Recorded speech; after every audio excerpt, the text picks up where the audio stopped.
Why is the Indian government behaving like a third world authoritarian regime?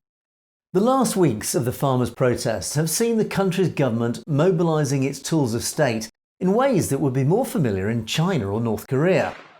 The backlash across the world has been slow but is now gathering momentum as more evidence emerges of the brutal treatment of a simple democratic protest that has built into an almost full-scale war against individual demonstrators.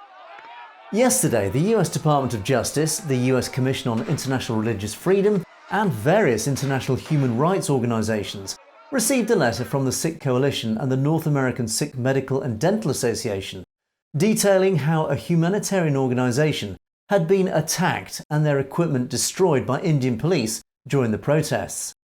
The Five Rivers Heart Association, established by Dr. Swayman Singh, a US-based cardiologist, to provide medical aid during the farmers' protest 3 years ago, has continued their work during the current protest, providing makeshift ambulances, community centres and frontline medical aid. The charity was seen in the thick of the action, administering medical help and aid to the countless wounded and injured as rubber bullets and tear gas fired by police rained down upon them. But what has angered many across the world is that the team have now been deliberately targeted by police in the state of Haryana, who fired tear gas at them, assaulted them with batons, and destroyed their vehicles, medicine and other supplies. The team displayed clear medical aid markings in the same manner as the Red Cross or Red Crescent, which have become symbols universally respected in any frontline war zone as being non-targets of hostile action in any form.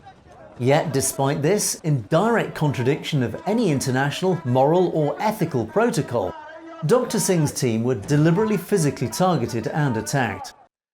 Meanwhile, the government is taking every step to prevent the truth emerging of state brutality against the demonstrators, with threats and intimidation both online and against families. Passports and visas are being revoked, families are being targeted with online threats from Hindutva nationalists.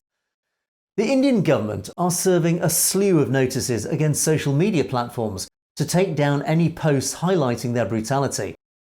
Jairam Ramesh of the Congress Party said India was witnessing the murder of democracy, and in Canada, MLA Pramit Singh Bopparai demanded that Canada should act to protect the fundamental democratic right of Indian farmers to do peaceful protest.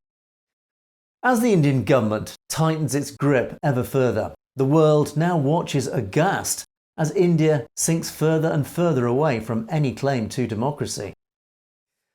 You've been watching Satluj TV News. Don't forget to click on that subscribe button to make sure you get to see stories as they're broadcast. And of course, if you have any comments or opinions on any of our news stories, you can of course comment below, or indeed drop us a direct message at satlujtv.com. We do like to hear from you. In the meantime, thanks for watching. For Satluj TV News, I'm Angus Scott in London.